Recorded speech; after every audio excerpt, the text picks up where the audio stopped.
Friends എല്ലാവരും സന്തോഷമായിരിക്കും വിശ്വസിക്കുന്ന അധികം നിരക്കുന്ന സബ്സ്ക്രൈബ് ചെയ്ത് നമ്മളിന്ന് ഉണ്ടാക്കുമ്പോൾ ഈസി ആയിട്ടൊരു പോർക്ക് റോസ്റ്റ് എങ്ങനെ സിമ്പിളായി ഉണ്ടാക്കാമെന്നാണ്. അപ്പോൾ നിങ്ങൾ എല്ലാവരും വീട്ടിലും ട്രൈ ചെയ്യുന്നതൊക്കെ എല്ലാവർക്കും ഇഷ്ടപ്പെടും. അപ്പോൾ പോർക്ക് നമ്മളിവിടെ ഉരുക്കാൻ വേണ്ടിയിട്ട് അങ്ങനെ എല്ലാം കഴുകി വൃത്തിയാക്കിയിട്ട് ഉപ്പും കുരുമുളക് ഇട്ടിട്ട് നന്നായിട്ട് ഇങ്ങനെ ഒരു മൺചട്ടിയിൽ ഇങ്ങനെ നെയ്യൊക്കെ നന്നായി ഉരുകി വന്നിട്ടുണ്ട്.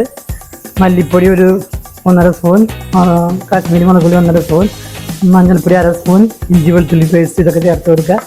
കുറച്ച് കറിവേപ്പിലൊക്കെ ഇട്ട് കൊടുക്കുക. ഇതൊന്ന് നന്നായി മൂടി വെച്ചിട്ട് വേവിക്കുക. നിങ്ങൾ വേണമെങ്കിൽ കുക്കറിൽ 3 വിസിൽ അടിച്ചാലും മതി.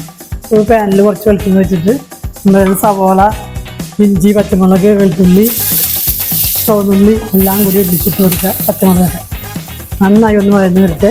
സവോള, ഉള്ളി, പച്ചമുളക്, ഇഞ്ചിയൊക്കെ നന്നായി വഴന്ന് വന്നിട്ട് നമ്മൾക്ക് മസാലപ്പൊടി ചേർത്ത് കൊടുക്കുക. മീറ്റ് മസാല 1 സ്പൂൺ, മല്ലിപ്പൊടി 1 സ്പൂൺ, കാശ്മീരി മുളക് പൊടി 1/2 സ്പൂൺ, പിന്നെ ജീരകപ്പൊടി, പിന്നെ മഞ്ഞൾപ്പൊടി, കുരുമുളക് പൊടി ഇതൊക്കെ നമ്മൾ ഒന്ന് ചേർത്ത് കൊടുത്ത് പത്ത് മറന്ന് വരെ നന്നായി ഒന്ന് വഴറ്റിയെടുക്കുക. തക്കാളികൾ ഇട്ട് കൊടുക്കുക. നന്നായി വഴറ്റിയിട്ട് കഴിഞ്ഞിട്ട് ആ പോർക്ക് മൺചട്ടിയിൽ ഇവിടെ നന്നായിട്ട് ഉരുകി വെന്ത് വന്നിട്ടുണ്ട്. ഞാൻ ഇതിലേക്ക് ഈ മസാലകളൊക്കെ ചേർത്ത് കൊടുക്കുക. ഇതിലേക്ക് കുറച്ച് പച്ചക്കായും കൂടി നമ്മൾ ഒരു കായ വേവിച്ച് വെച്ചിട്ടുണ്ടാകും വേണ്ടി ഇട്ട് കൊടുക്കുക.